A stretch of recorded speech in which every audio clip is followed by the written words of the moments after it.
El siguiente programa tiene clasificación O, de opinión. Esta emisora no se responsabiliza por los comentarios emitidos en este espacio.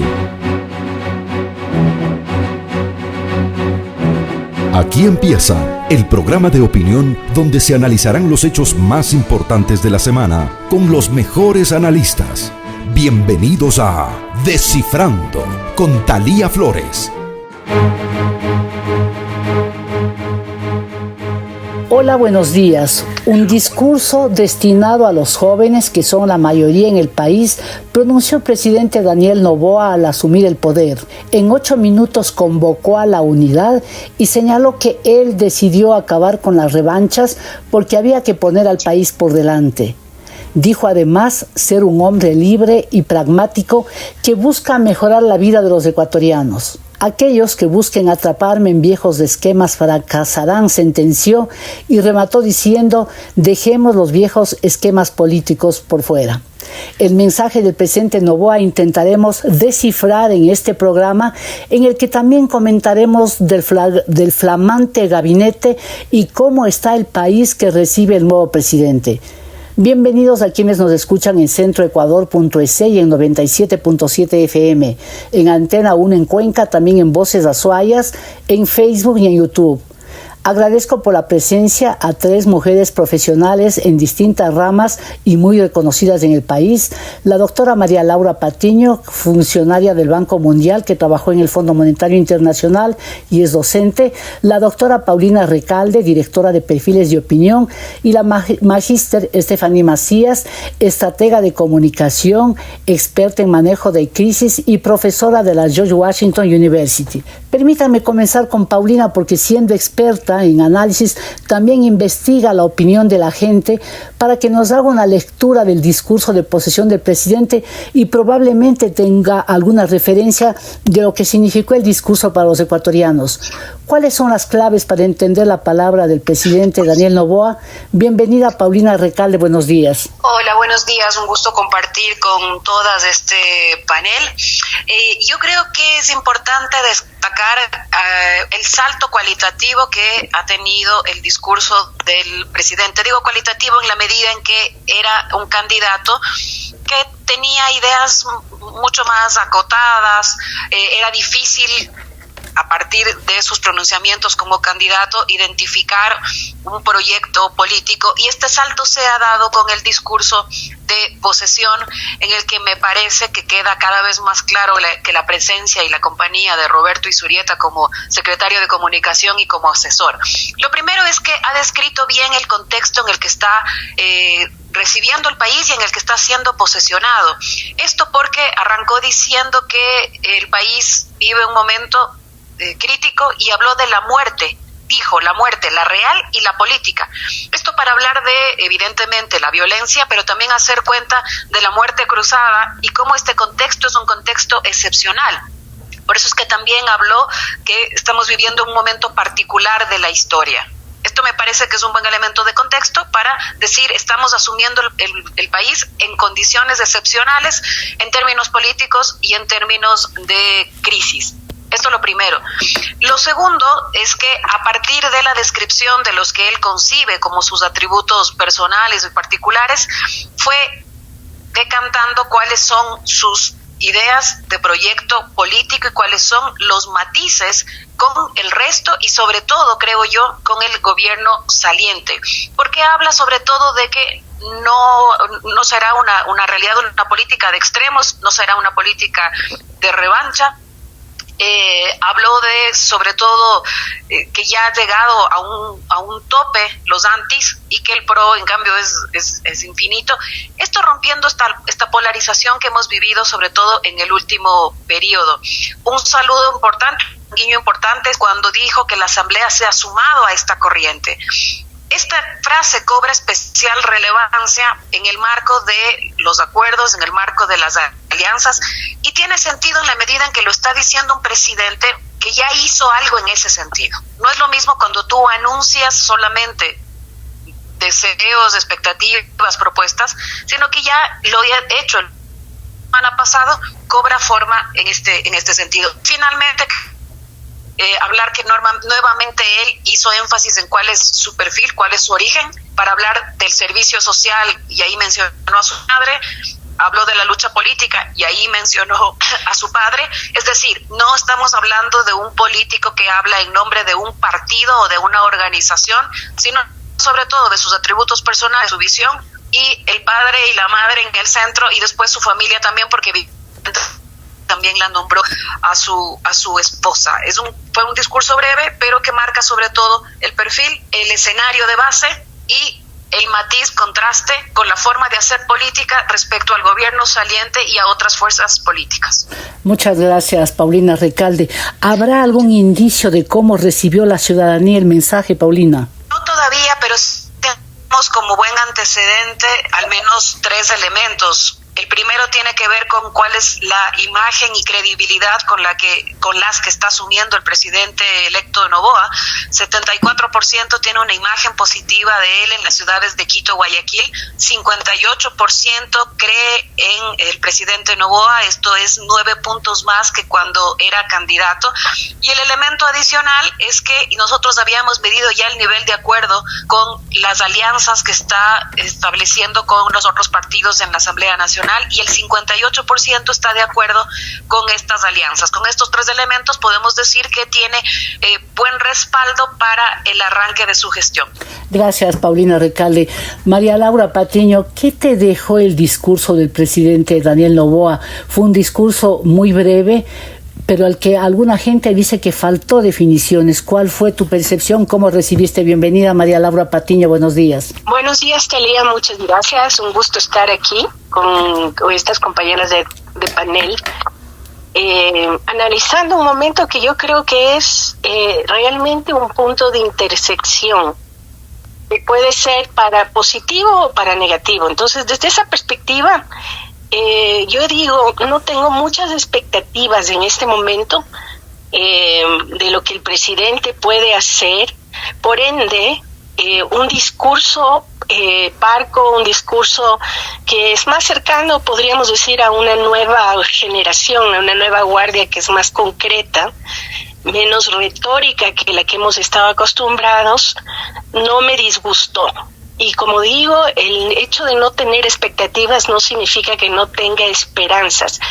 Creo que es necesario en un momento tan crítico para el país, en muchos aspectos, la entrada de alguien con mucha energía, y yo confío que esa juventud que a alguna gente no les ha gustado o no les ha convencido, sea la que necesita el país en este momento para superar los grandes retos políticos, económicos y sociales que tiene al frente, y que a la vez se rodee de la gente apropiada con la suficiente experiencia como para tomar las decisiones sabias que el país necesita en este momento. Entonces, en ese sentido, un discurso que más o menos lo mostró a él.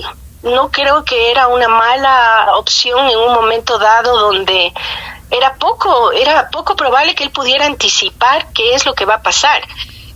Tenemos solo en este momento la impresión de que él ha buscado este tipo de acuerdos que está evitando la polarización política que hemos visto. No creo que sea fácil manejar esos acuerdos en las condiciones económicas y políticas en que estamos. Sin embargo, me parece razonable que no haya tratado de generar más expectativas, justamente por lo que yo digo. Se encuentra ante una montaña de problemas, y tratar de decir lo que va a hacer en este momento a alguien que todavía ni siquiera tiene toda la información, yo creo que fue bastante hasta meritorio que no pretenda generar falsas expectativas en este momento. Justamente eso, María Laura, alguna gente dice que no arriesgó al perfilar el país que recibe porque no tiene toda la información, porque tienen algunas dudas, sobre todo en el sector del que tú eres experta, el económico, María Laura. Yo coincido plenamente en eso. A mí me ha preocupado mucho estos últimos meses de información, la calidad de la información económica se ha ido reduciendo sustancialmente podríamos decir, desde mediados de año. En realidad, había habido bastantes avances en el primer año de gobierno en respecto a manejo económico, a transparencia. Se le puede atribuir y con suficiente conocimiento al exministro Simón Cueva. Pero en el último año es como que de alguna manera, más que se soltó de alguna manera algunas responsabilidades fiscales que se habían asumido con seriedad, me preocupa mucho la información económica que ha ido saliendo en los últimos meses, que no es consistente. Se ha hablado de un déficit fiscal de alrededor del 3%, 3.5%, y en realidad las cifras dicen que podría estar mucho más alto. No creo que lleguemos a los déficits fiscales anteriores de alrededor del 7%, pero sí podríamos estar alrededor del 5% de déficit fiscal, pero en este momento las cifras publicadas no lo muestran. También ha habido algunos problemas en la publicación de información sobre deuda pública, cuando para el nuevo presidente, el nuevo ministro de Finanzas, la información, el mayor reto que tienen es encontrar el financiamiento en un escenario tanto internacional muy complicado como las pocas disponibilidades de recursos internos en una economía dolarizada. Entonces, sí es preocupante en este momento tener claridad respecto a cuáles son las reales cifras del ministerio, cuál es la real situación del financiamiento y de las cuentas fiscales, y en ese sentido yo le daría la razón, porque creo que necesitas que su propio equipo le haga un diagnóstico que le permita tomar decisiones razonables. Gracias, María Laura Patiño. Stephanie, me gustaría una valoración del discurso, del primer mensaje del presidente de la República. Hay quienes dicen que se dirigió mucho más a los jóvenes y les delineó más o menos la cancha, haciendo pequeños anuncios, ¿no?, de lo que va a hacer su gobierno, por ejemplo, midiendo los resultados que dice habrá pedido al gabinete. Bienvenida, Estefanía Macías, buenos días. Hola, buenos días. Qué gusto compartir el panel con mujeres tan valiosas. ¿Qué creo yo del debate, del discurso de ayer? Tuvo una narrativa coherente con lo que es él, lo que había mencionado en campaña, robusteció sus mensajes de campaña, buscando darle legitimidad a esta apuesta sobre la juventud y delineando su cancha, definiendo las características que para él definen el concepto de juventud. Se empoderó de la palabra juventud y le dio matices. Él se refirió a la juventud como libres, pragmáticos y empatía. Él tienen audacia para responder, sentido de vigencia, juventud sinónimo de fuerza. Él redefinió y delineó su cancha, pero también es cierto que tuvimos ayer algo sui generis, porque era la posesión de un nuevo mandato, pero también era el lanzamiento a la reelección de un presidente que desde el día 1 dijo que estaba en campaña porque va a aspirar a la reelección. Con esto en mente tenemos varias aristas las cuales tenemos que considerar. Enero, febrero y marzo serían más o menos los 100 primeros días de su gobierno. En marzo y abril comienza lo que le llamamos la precampaña presidencial. ¿Qué significa esto? Él tendrá a muchos aspirantes que quieran ser considerados en sus partidos, tratando de abrirse espacios de reconocimiento. ¿Y cómo lo hacen? A través de golpear al presidente o siendo oposición. ¿Por qué pongo esto en tema? Porque ese delineado de cancha de ayer habla de una búsqueda de mantener conexión con los jóvenes, pero también habla y refleja lo que él es. Es un hombre pragmático, es un empresario, y él incorporó unas variables interesantes que no habíamos escuchado antes sobre medición. Conceptualiza la manera de la gestión de gobierno, hablando de metas claras, medibles, planificando con objetivos y siempre midiendo los avances. Esto es una incorporación de variables que me llamó la atención. Estefanía, sí, he escuchado a usted misma en otros medios hablar de esta variable nueva, pero alguna gente dice que eso ya se practicó en el Ecuador. En el gobierno de Rafael Correa, a través de Semplades, todo se tenía que medir y era la época del PowerPoint. Entonces, es con alguna variante, además con las nuevas redes, ¿no?, que están ahorita en auge, es ir por ese camino. ¿Qué destino puede tener y qué ventaja puede sacar un país donde sus funcionarios, sobre todo el gabinete ministerial, vaya viendo cómo va su hoja de ruta?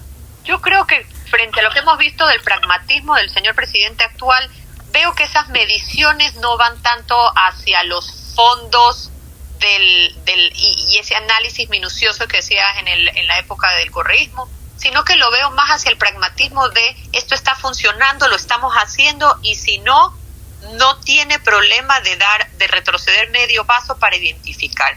Y esto me ha llamado la atención porque muchas veces los políticos les cuesta aceptar los errores, les cuesta retroceder para coger impulso para seguir adelante. Y esto me refiero a lo que hemos visto con la designación de la cartera del Ministerio de Economía. En su momento se pensó que iba a ser alguien, asumimos que cuando vio las exigencias se dio cuenta que el perfil era valioso, pero no necesariamente para lo que él estaba pensando. Retrocedió medio paso y dijo, ok, busquemos a alguien con un perfil diferente o un perfil más afín con lo que estamos buscando. Y esto me ha llamado la atención de nuevo porque habla de su pragmatismo y de no tener miedo de decir, me retrocedo 2 pasos para adelantar 5. Y eso en política y en la nueva forma de hacer política es una bocanada de aire fresco. Gracias, Estefanía, y además porque no tiene lugar a equivocarse. O sea, si alguien no tiene por qué, nunca ningún gobernante debería equivocarse, pero por el corto tiempo que tiene él en su gobierno, cuando anunció que buscaría la reelección, no hay límites, no hay espacio para la equivocación, porque además las cifras, como decía María Laura Patiño, son realmente preocupantes. Paulina, me gustaría que desarrolles un poquito más. Dijiste que se vio la mano de un experto como Roberto Izurieta, y todo el mundo conocemos, pues un profesor de larga data en la George Washington University, o alguien que ha estado muy cerca de varios presidentes en la región. ¿En qué se reflejó la mano de él? Porque claro, cuando uno le vio desde el tono de voz del presidente Daniel Noboa, fue diferente a lo que nos habíamos visto antes. Sí, por eso digo el salto cualitativo, y porque además he venido siguiendo las entrevistas a Roberto Izurieta durante la semana, y varias de las líneas que el presidente Noboa usó ayer en su discurso ya las venía incorporando Roberto Izurieta en sus entrevistas. Y creo que la apuesta estratégica, ahora vamos a ver después si esto toma forma política y toma forma en la gestión, pero al menos en la estrategia uno puede anticipar que Roberto Izurieta lo que está buscando es encontrar un matiz. Primero, explicar por qué se dio el triunfo, y entonces él coloca la explicación del triunfo en el hecho de que sea joven, que sea una visión fresca y que no entre en esta disputa de la que Roberto Izurieta deja sentado que ya hay un agotamiento total en la población. Y ahí habla él sobre todo de que la vieja política ya tiene resistencia.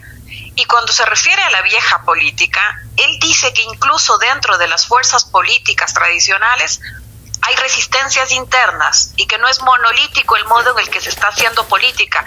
Esto es una lectura atenta a lo que está sucediendo en otras fuerzas. Pensemos, por ejemplo, que en estos días estamos comentando que, por ejemplo, en la Revolución Ciudadana, la prefecta Guiñaga ha tenido diferencias con el modo en el que los liderazgos del movimiento han tomado acciones políticas. Ayer mismo la propia prefecta Guiñaga, a la salida de la posesión, dijo: los anti ya fueron. Esto, entonces, en lectura atenta, digo, Izurieta, de que se da cuenta de que incluso hay tensión dentro de las fuerzas políticas. El segundo elemento que me parece importante es que Izurieta también está dejando sentado que este acuerdo, esta alianza, además, él marca mucho este énfasis de que es una conversación y un acuerdo para una conformación de la asamblea. Y ahí ha dicho, cada sector va a seguir hablando de lo suyo. Y eso está bien, porque eso es la democracia. Cada sector va a tener su agenda y va a tener sus pedidos y va a colocar esto, y después veremos cómo se resuelve ya en el marco amplio de la asamblea. Y esto es democracia. Y la tercera cosa es que él ha hecho un énfasis diciendo que esta vieja manera de entender la política también implica a la vieja comunicación y al viejo show. Estas dos frases son frases textuales. Esto en atención a que en algunos medios que estuvo en esta semana e incluso una entrevista que le hacen a la salida de la asamblea, le insisten en hablar sobre qué han cambiado a nombre del acuerdo, qué es lo que hay detrás, qué es lo oscuro en torno a esto. Y él dice, esta vieja comunicación y este viejo show quiere seguir entendiendo las cosas del mismo modo y ya no estamos en ese momento. Entonces me parece que aquí está sobre todo la estrategia de comunicación, la estrategia política de diferenciación que quiere Izurieta que tome cuerpo en el discurso de Noboa. Después digo, esto ya veremos en el día a día y en la acción política y en la gestión si es que es coherente. Pero Gracias. Por lo menos por ahora el acuerdo en la Asamblea ya tiene una primera premisa. Exactamente, y veremos porque en política y la comunicación todo es cambiante, ¿no? Y además en la gobernanza y en un momento tan complicado. Hagamos aquí, por favor, una primera pausa. A la audiencia le invito a enviar sus comentarios a la cuenta X @TaliaFloresF y también al Facebook. Ya volvemos.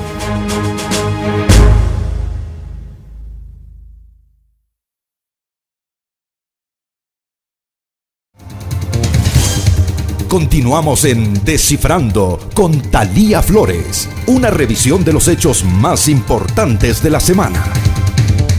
Gracias por seguir con nosotros. Estamos dialogando con Estefanía Macías, Paulina Recalde y María Laura Patiño, 3 mujeres que en sus diferentes campos son reconocidas y valoradas en el país. María Laura, voy contigo para preguntar algo que dijo el presidente, que para combatir la violencia hay que atacar la desocupación. Es una frase contundente y con la violencia que existe en el Ecuador y con la migración que está realmente en unos niveles enormes, se ha hablado de esto. El país necesita empleo y para generarlos enviará 2 reformas. Eso es lo que se sabe, que tendrán el carácter urgente y para eso tiene que declararle al Ecuador en estado de excepción, porque así dice la Constitución. ¿Es esta la manera de atacar la violencia y cómo se genera el empleo, María Laura? Thalía, creo que en ese sentido tiene mucha razón. O sea, no voy a discutir. Creo que el crecimiento económico que genera empleo para todos impide o genera incentivos correctos para que la gente, en lugar de escoger actividades delictivas o que eventualmente podrían exacerbar la violencia, escojan actividades de servicio que son útiles a la sociedad y que además les hacen crecer individual y personalmente. Pero para que haya ese trabajo tiene que haber crecimiento económico, y el crecimiento económico que hemos visto en el país desde incluso antes podríamos decir que el crecimiento económico prácticamente se estancó desde el año 2014-2015, cuando cayeron los precios del petróleo y se redujeron sustancialmente los ingresos del Estado. ¿Por qué? Porque el crecimiento económico que hace a su vez que crezcan las fuentes de trabajo proviene fundamentalmente de 2 fuentes: o de un incremento de inversión privada. Eso significa que privados, inversionistas, empresarios nacionales e internacionales creen y confían en el país y le ponen plata a nuevos negocios, a nuevas empresas, a nuevas industrias, lo que hace a su vez que crezca el número de fuentes de empleo. Esa es la una opción. Y la otra opción es justamente la de inversión pública, cuando básicamente el motor de la economía depende del incremento de gasto público. Podríamos decir que hasta el 2014 esa fue la magia que hizo el gobierno de Correa, que fue que gracias a los grandes ingresos petroleros que tuvo, más grandes de los que hubo en los 20, 30 años anteriores a la entrada de ese gobierno, tuvieron suficiente dinero como para hacerle crecer a la economía en base a un gran gasto público, tanto en empleos, en incremento de la plantilla pública, lo podemos ver, lo duplicó, como en inversión pública. Muchísimas obras, podríamos discutir respecto a los sobreprecios y lo demás, pero es evidente que hubo mucha obra pública que dio mucho trabajo a mucha gente. Entonces tenemos esas 2 opciones, y hay una intermedia que obviamente implica una combinación buena entre ambas, un gasto público razonable en función a los ingresos públicos y además un ambiente atractivo para la inversión privada, que a su vez genere ese crecimiento económico en forma combinada, ordenada y sana para las finanzas públicas. Ahora hay algo adicional, María Laura, permíteme interrumpirte, porque Está bien, y todo está por decirse porque tampoco conocemos el texto todavía de las reformas que va a enviar. Lo que uno da por sentado es que, habiéndose reservado las comisiones económicas para ADN, el movimiento oficialista, van a ser tratadas de manera expedita y quizá alcancen todo a enviarse este año. A mí lo que me gustaría, sobre todo por tu experiencia en organismos como el Banco Mundial y el Fondo Monetario, ¿cómo habrán recibido los mercados tan sensibles el mensaje del presidente Daniel Noboa? Sí, hemos visto que el impacto en el riesgo país ha sido negativo después de sus visitas en el exterior, cuando él habló abierta y claramente de las necesidades de financiamiento y del riesgo de que el Ecuador vaya a un nuevo incumplimiento de la deuda. Eso parecería que generó una reacción no necesariamente positiva. No es una sorpresa, porque lamentablemente la situación financiera del país es conocida en el exterior. Los retos financieros que tienen, especialmente para el año 25, son muy claros, las cifras no mienten, pero nadie tiene suficientemente claro qué va a pasar en los siguientes meses con un nuevo presidente que asume en unas condiciones que son muy preocupantes, tanto desde el punto de vista de la situación de la caja fiscal, la iliquidez de la caja fiscal. Se está hablando en este momento de que tienen menos de 200 millones de dólares en la caja fiscal. Para tener una idea y hacer una comparación, cuando asumió el gobierno de Lasso en el año 21, en mayo del 21, la caja fiscal también estaba corta, pero tenía como 500 millones y lo asumió en el mes de mayo, que es muy diferente a asumir un gobierno básicamente en diciembre, cuando ya no hay posibilidades de hacer algún tipo de organización de la caja fiscal que le permita pagar con tranquilidad diciembre. En el caso del presidente Lasso, aunque empezaron en mayo con 500 millones, para el mes de diciembre, luego de haber gestionado una serie de procesos de financiamiento, es muy meritorio lo que se hizo en esos pocos meses, básicamente se pudo pagar ordenadamente y no hubo restricciones de gasto, de pagos en el mes de diciembre, y se siguió pagando ordenadamente en general las finanzas públicas en el año 21. En este caso, el presidente Noboa está asumiendo una caja fiscal al mes de noviembre con los 200 millones, teniendo a diciembre a las puertas. Eso es bastante preocupante. ¿Cuánto sumaría el pago de los sueldos y también del décimo en todo el país? Acceso a fuentes de financiamiento, y ahí es donde importan. ¿Se oye? ¿Perdón? Ahí sí, pero no sé, te había preguntado, no sé si me escuchaste tú, María Laura, había preguntado cuánto necesita para cancelar los sueldos y el décimo en diciembre. Necesita como 600 millones, alrededor de 500 a 600 millones. Entonces, en esa perspectiva, no estoy clara si las disponibilidades de ingresos tributarios de este mes de ingresos petroleros, que son las fuentes fundamentales de ingreso a la caja fiscal, son suficientes y van a llegar suficientemente rápido. Ahí es donde me preocupa mucho. Yo sinceramente creo que hubo mucha irresponsabilidad en la salida del presidente Lasso y del ministro Arosemena, porque debieron haber pensado que no le podían dejar al nuevo presidente en unas condiciones tan precarias para asumir el mando en el mes de noviembre.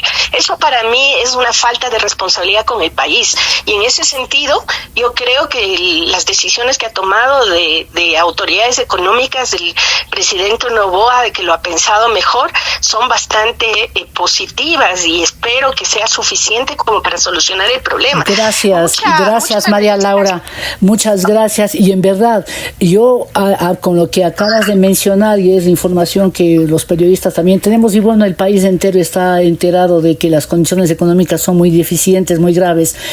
Ahí debe ser el problema para escoger la persona adecuada. Estefanía, a mí me gustaría que nos interprete la frase que, poniéndole en este contexto económico, como que tiene más sentido, pero yo quiero su explicación. Dijo el presidente Noboa, habló de medidas audaces. ¿A qué se habrá querido referir? Las medidas audaces van a requerir también creatividad, porque los caminos tradicionales, que son los necesarios en este momento, no le van a funcionar. Y creo que eso también viene de la mano con su apuesta hacia la juventud. Creo que es una apuesta a legitimar su conocimiento, la falta de experiencia de unos lo tendrán con la parte académica, pero definitivamente los ministerios neurálgicos van a necesitar no solo de audacia, sino gente de experiencia que pueda sentarse a negociar y a conseguir los recursos que el país necesita para llegar a marzo. Uh-huh. Marzo es como un punto de inflexión, ¿verdad?, en el calendario de la gobernanza del nuevo presidente. Será lo que te demuestre la salud de su gobierno para poder embarcarse o pensar siquiera en una reelección, porque una de los frases que destacó el día de ayer era la famosa: los anti tienen techo y los pros son infinitos. Pero esto reflejaba también un hastío del electorado a la confrontación, a obligar a tener una postura de las dos veredas, eres anti, eres pro, y él comienza de nuevo, que es interesante estratégicamente hablando, a definir ese espacio en la mitad donde quiere de alguna manera encontrar puntos de congruencia, porque al final del día la gestión de gobernar es un ejercicio de hacerlo o intentar hacerlo para todos, porque como está el país hoy, en la medida de lo posible, necesitas llenar de voluntades de muchas personas con diferentes ideologías y agendas para hacer que el aparataje estatal se active a una velocidad que lo ayude no solo a él, sino al país a salir adelante. Estefanía, en esa frase también de alguna manera, porque fue lleno de frases en verdad, ¿no?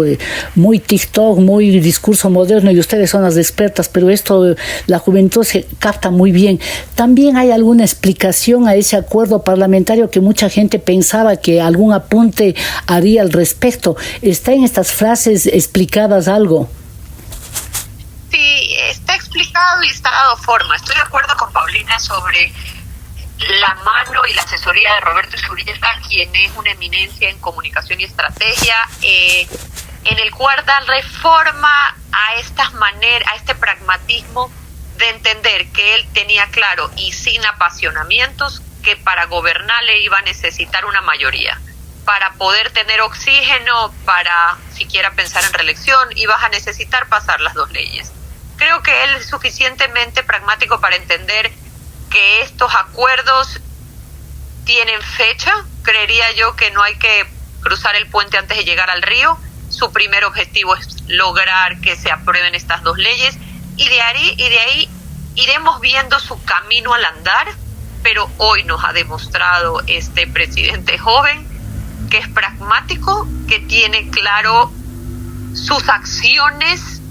Cuando digo acciones, porque pudiésemos conversar sobre, no hemos visto qué específicamente son sus planes, entonces redefiniría las acciones a las decisiones. Él está claro que va a tomar decisiones y no va a dejar aplazarlas. Uh-huh. Su sentido de inmediatez viene de la mano con su juventud y con la famosa audacia al cual él hace referencia de intentarlo. Él tiene que poner el aparataje estatal a activarse a una velocidad importante. Claro, diseñó la cancha, sabemos qué tiene para jugar, pero todavía no comienza, no dio la primera patada a la pelota, al balón, porque será la primera acción que haga.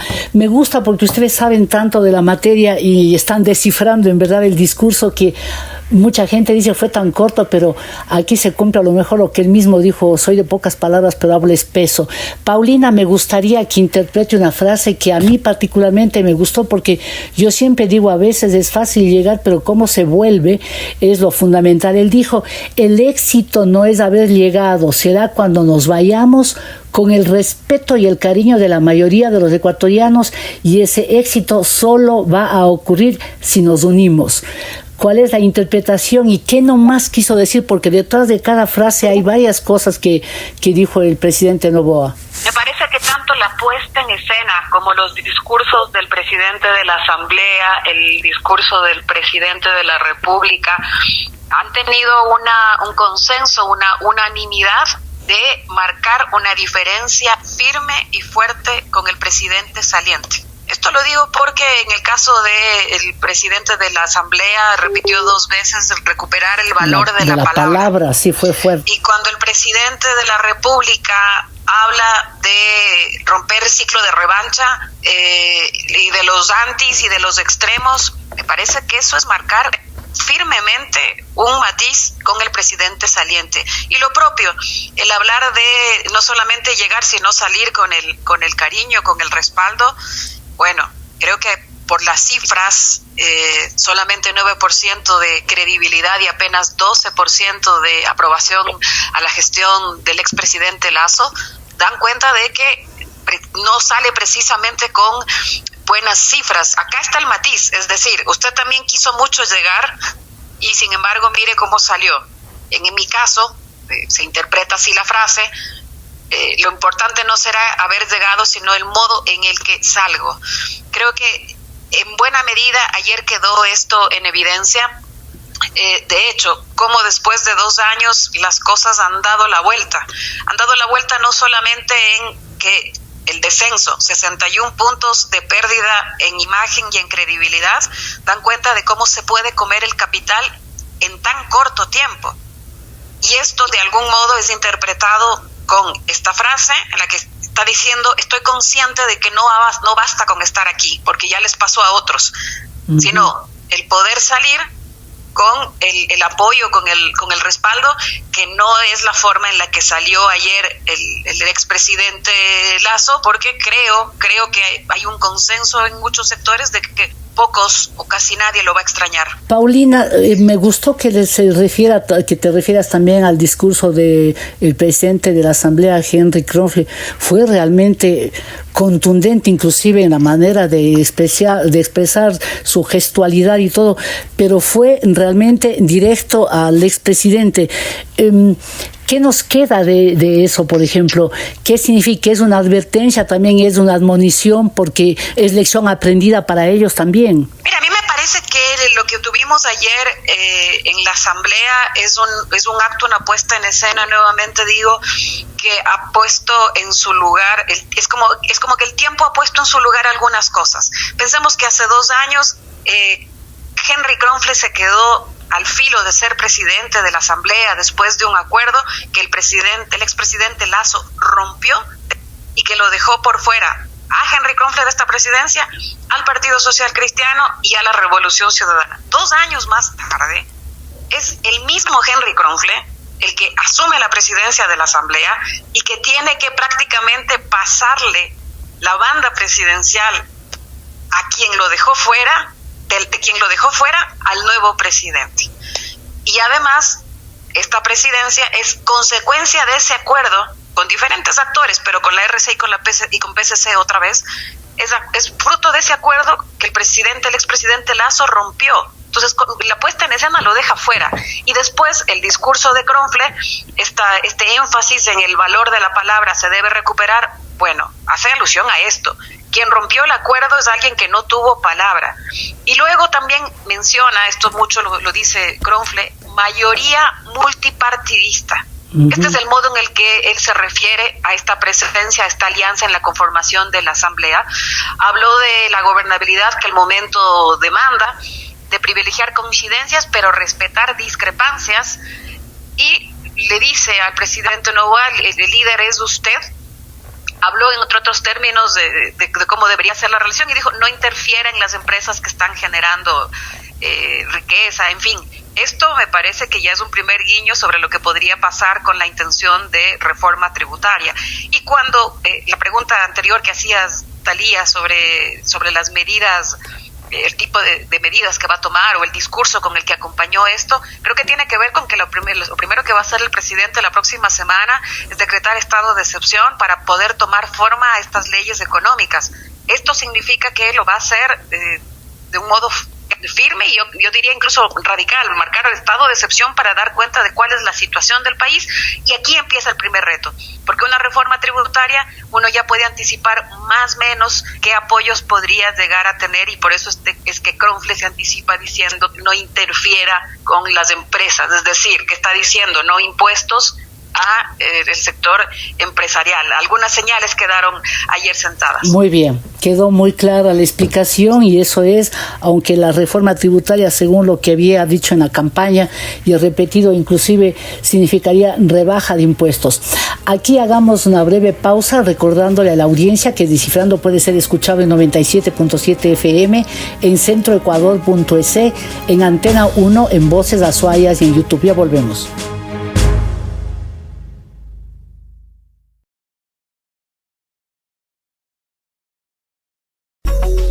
Esto es Descifrando, un programa de opinión con Thalía Flores. Continuamos, están hoy en Descifrando en este programa Paulina Recalde, Estefanía Macías y María Laura Patiño. Estefanía, hablemos del gabinete. Se integró hasta ahora, hay 11 mujeres, ¿no? Realmente creo que es la vez que más mujeres tendrá el gabinete y un presidente en el Ecuador. Creo que hay, no sé si 10 o 11 hombres. Falta todavía ministro o ministra de Economía, falta seguridad porque no se sabe si es que definitivamente van a separar. Hay mucha gente y yo voy a atreverme a decir también, yo sí creo que debe ser uno el Ministerio de Gobierno y otro el Ministerio del Interior. La política es demasiado agitada en el Ecuador como para que maneje al mismo tiempo la otra cosa tan delicada como es el tema de la seguridad. Pero me gustaría una nueva valoración de este gabinete y sobre todo la presencia de 11 mujeres, que es desafiante, es un mensaje potente también. Otra vez, Estefanía, está pensando también en marzo el presidente Daniel Noboa. También creo que le está dando el legítimo reconocimiento al profesionalismo de las mujeres, así como los hombres. Así como se le está dando la oportunidad a los jóvenes, también se le está dando oportunidad a las mujeres. Y en esto creo en un compromiso de tener también una tolerancia hacia lo nuevo, porque a veces dicen, qué bueno que sean mujeres, pero ¿qué pasa con la experiencia? Pero ¿qué pasa con esto? Y creo que parte de su iniciativa es apostarle a esta nueva forma de hacer política. Y en esto tenemos que también ver, cuando hablamos de gobernabilidad y de los nombramientos, estamos viendo una expansión de las demandas sociales y las necesidades a través también de los canales no tradicionales, que es la manera en la cual el gobierno y los ciudadanos se comunican, que es la parte digital. Entonces, en el tema de salud, de educación, de protección social, vinculada a las necesidades del colectivo nacional, creo que tenemos que ver cómo no solo el liderazgo y las credenciales legítimas de cada una de las personas elegidas también se extrapola hacia la sociedad, porque no solo van a festejar, por supuesto festejan esta oportunidad, pero también van a tener que dar resultados a corto y mediano plazo, y con esto es un reto inmenso, porque frente a tantas necesidades, siendo hombre o mujer, en este caso mujer,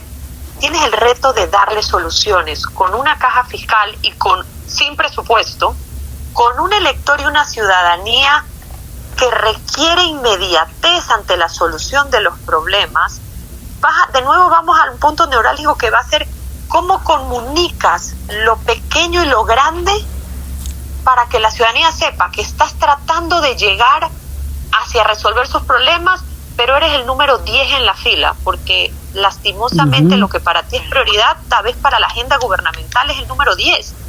Y de eso se va a necesitar muchísima estrategia para poder comunicar estas victorias inmediatas y las victorias que tal vez no lleguen, serán a mediano o largo plazo. ¿Y cómo se diseña, Estefanía, cómo se diseña una campaña efectiva, sobre todo una estrategia comunicacional? Porque si algo ha fallado en el Ecuador es que los gobernantes confunden tanto la propaganda con información que un momento dado la gente se hastía al minuto porque dice, esto nos están, además tiene algo de engaño.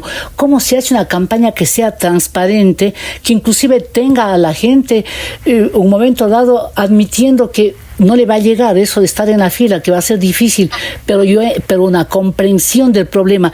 ¿Es capaz un gobierno de contar las vicisitudes por las que está pasando, así no sea darle solo buenas noticias a la gente? y aumento a eso sin victimizarse, entendiendo que por supuesto habrá un grado de fricción en el entorno de la gestión gubernamental. Habrán días que estarás de acuerdo y habrán días en los cuales no estarás de acuerdo. Esa toma de medidas y toma de decisiones será neurálgico para la gestión de gobernar. Creo que la comunicación no solo está en las formas, sino en los fondos. Creo que la priorización de las necesidades básicas va a ser urgente, pero también cómo activarlo. Y en esto, en la estrategia gubernamental, creo que Roberto Izurrieta lo está haciendo bien. ¿Desde qué punto? Entendiendo que el presidente es un líder de pocas palabras, él delinea la cancha, y lo más probable es que haya una activación de vocerías alternas, donde el presidente diga los temas generales y actives a estos voceros. Lo más probable es que sean los ministros, en los cuales ahonden y profundicen en los temas. Esta va a ser la manera en la cual la persona que está 1, 2, 3 o 10 en la fila va a escuchar de primera mano de sus ministros cuál es el camino y los pasos a seguir. Sí veo al presidente y esta nueva forma de hacer política diciendo, intentamos por este camino, se está demorando la licitación, se está demorando esto, pero hasta mientras he pedido a organismo internacional que nos ayude con X. Sí veo ese presidente, de nuevo, hemos hablado 10 veces y hemos repetido la palabra pragmatismo, pero con ese pragmatismo y esa humildad necesaria para decir, no tengo la solución hoy, pero estoy buscando la solución con A, B y C. Y diría yo también, Estefanía, transparencia, porque si algo la gente detesta es la opacidad y que le engañen, porque el mundo ahora de alguna manera se entera y sabe que cuando no le han dicho la verdad, eso duele. Entonces la transparencia tiene que marcar, ya sería como un hecho irrenunciable, ¿no? Que la transparencia tiene que prevalecer en el ejercicio del poder. Y más que nada, de nuevo, no victimizarse sobre las... Es que no tiene nada que ver la transparencia con la victimización. Yo estoy hablando de contar lo que está pasando.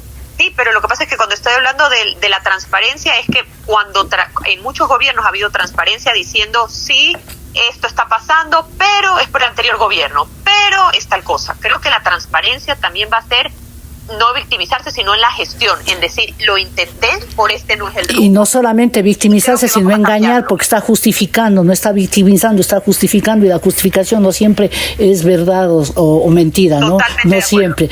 Gracias, Estefanía. María Laura, a mí te saco un poquito del análisis de y me gustaría que más vale tú perfiles a quién sería un buen ministro o ministra de Finanzas, Economía y Finanzas en este momento. ¿Qué cualidades y qué condiciones debería tener la persona que vaya a ir a ese cargo? Es claro que tiene que tener una buena experiencia en manejo financiero. ¿Aló? Sí, adelante.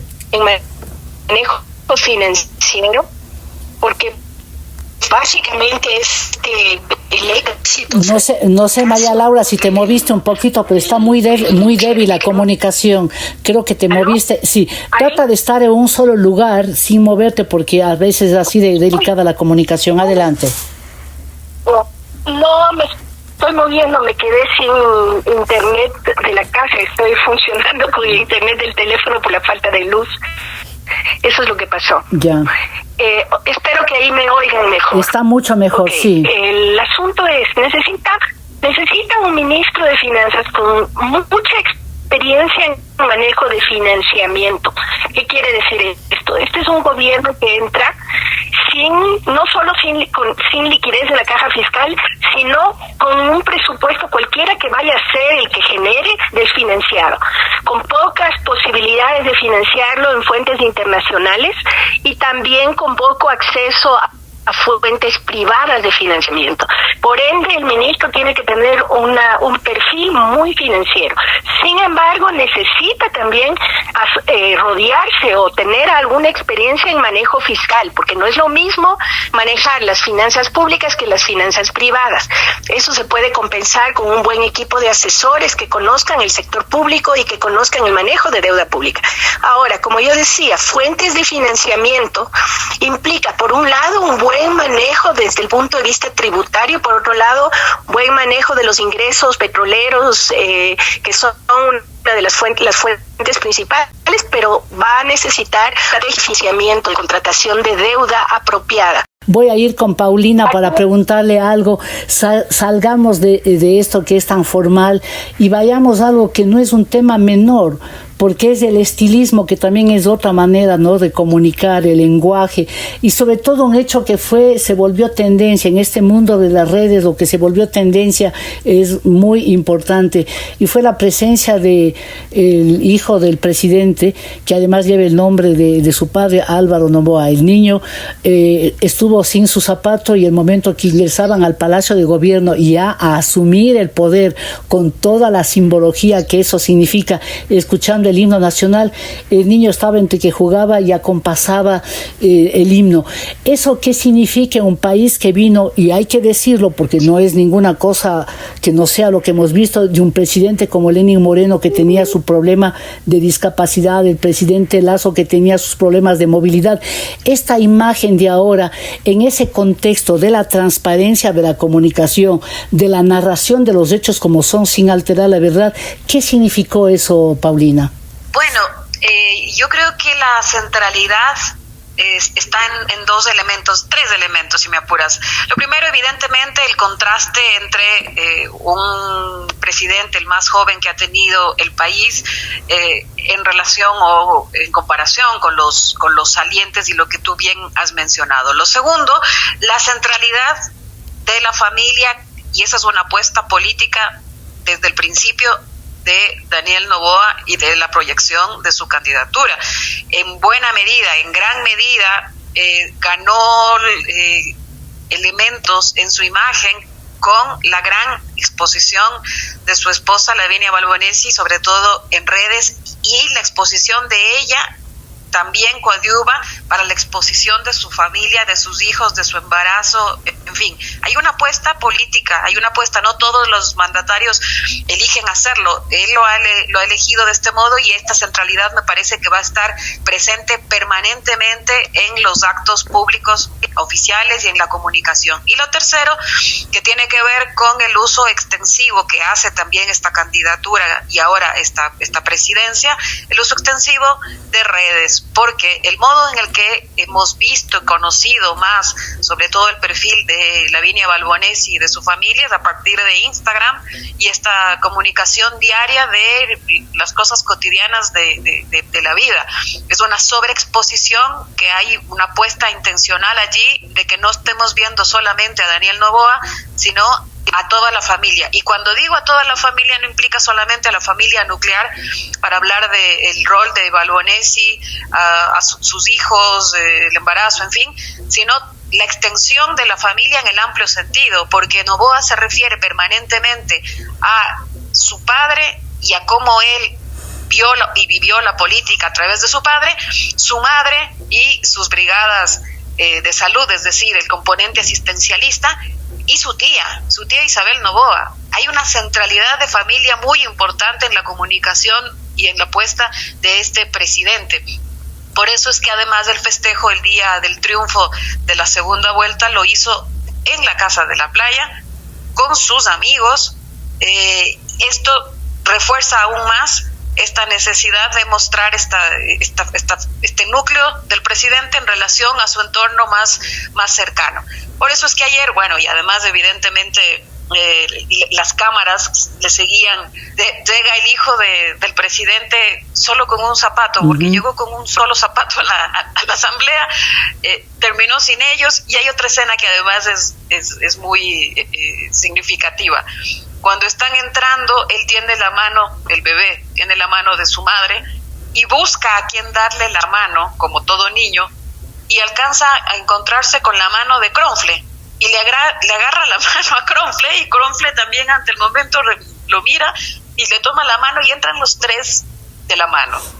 Me parece que esto es bastante metafórico también de lo que ha hecho el padre. Gracias. Creo que las cámaras van a estar ahí. Gracias, Paulina. Me gustaría, Estefanía, una lectura también de esto brevemente, porque aquí el único problema que he tenido hoy día es, aparte de que se fue la comunicación brevemente con María Laura, es el tiempo que ya se nos fue encima. Estefanía, un apunte en verdad sobre la presencia de la familia presidencial. Creo que veremos una presencia y una relación entre gobierno, sociedad y familia, una interacción constante. Me parece que Lavinia y el concepto de familia también humanizan al candidato, un candidato que es muy estructurado, que no necesariamente en su trato puedes conectar con él. De hecho, en el discurso sonrió 2 veces y me llamó la atención, no porque no sonría, sino porque se lo notaba natural, porque a pesar de esta estructura se necesita también tener un acompañamiento de calidez, y eso es lo que le da Lavinia. Lavinia de alguna manera no solo que humaniza, sino que yo ayer decía cuando a Alvarito se le sale el zapato y la persona estaba ayudando a ponerle, Lavinia hace un guiño de ojo como diciendo, déjalo que camine sin zapatos, no pasa nada. Sí, además fue muy publicitado, ¿no? Porque la gente le gustó esa imagen que es humanizarle a la política. María Laura, espero que ellas... Alvarito nos representó a todos, ajá, cuando nos huele el zapato nuevo. Y además el hecho de que se llame Alvarito y que entre descalzo al Palacio de Gobierno, eso es un día, contra eso no hay otra metáfora. María Laura, ojalá podías comentar algo de esto. Creo que, quiero volver a lo que yo comentaba, un presidente pragmático frente a una montaña de reto económico. No puede desperdiciar las oportunidades que tiene en temas políticos, de su alianza parlamentaria y en tema comunicacional. Creo que efectivamente tiene una comunicación mucho más cercana y la va a necesitar para tomar las medidas pragmáticas de las que está hablando. Me preocupa mucho que desperdicie la oportunidad del envío de esos proyectos de ley emergentes a la Asamblea. Él ha hablado de reducción de impuestos. Si estamos hablando de un pragmatismo económico, es muy complicado creer que en una situación fiscal donde lo que faltan son ingresos fiscales, un proyecto de ley que retroceda en los ingresos tributarios le vaya a ayudar, porque la posibilidad de generar fuentes de financiamiento adicionales es muy baja en este momento y le va a tomar tiempo. Gracias. Y los ingresos petroleros son los que son. Gracias, María Laura Patiño. Lamentablemente se nos fue el tiempo y con lo que acabas de mencionar, quizás se explique absolutamente el por qué todavía no tiene un ministro de Finanzas. Aquí hagamos una última pausa para volver con la pregunta cuya respuesta genera gran expectativa en la audiencia. Ya volvemos. Esto es Descifrando, un programa de opinión con Thalía Flores. Estamos de vuelta y la pregunta está planteada. ¿A quién le ha ido mal esta semana, Paulina Recalde? Le ha ido mal a Argentina por el triunfo de Milei. María Laura Patiño, ¿a quién le fue mal esta semana? Al presidente Lasso por ese silencio decidor a su salida de la Asamblea. Estefanía Macías, ¿a quién le fue mal esta semana? A las viejas formas y a la confrontación política. Y para que nos quede un sabor agradable para el fin de semana, ¿a quién le ha ido bien, Paulina Recalde? A la selección ecuatoriana de fútbol que sumó 3 puntos en eliminatorias. María Laura Patiño, ¿a quién le fue bien esta semana? Al Ecuador por esos vientos frescos de cambio que devuelven esperanza. Estefanía Macías, ¿a quién le fue bien esta semana? A las mujeres que le están dando oportunidad y están reconociendo sus capacidades. Gracias a las panelistas que han estado hoy con nosotros en este programa de Descifrando y a ustedes, amigas y amigos, por su fidelidad. Envíen sus comentarios a la cuenta X @ThaliaFloresF y también al Facebook. Les espero la próxima semana. Gracias, chao. Aquí termina Descifrando con Thalía Flores. Les esperamos el próximo sábado desde las 8 de la mañana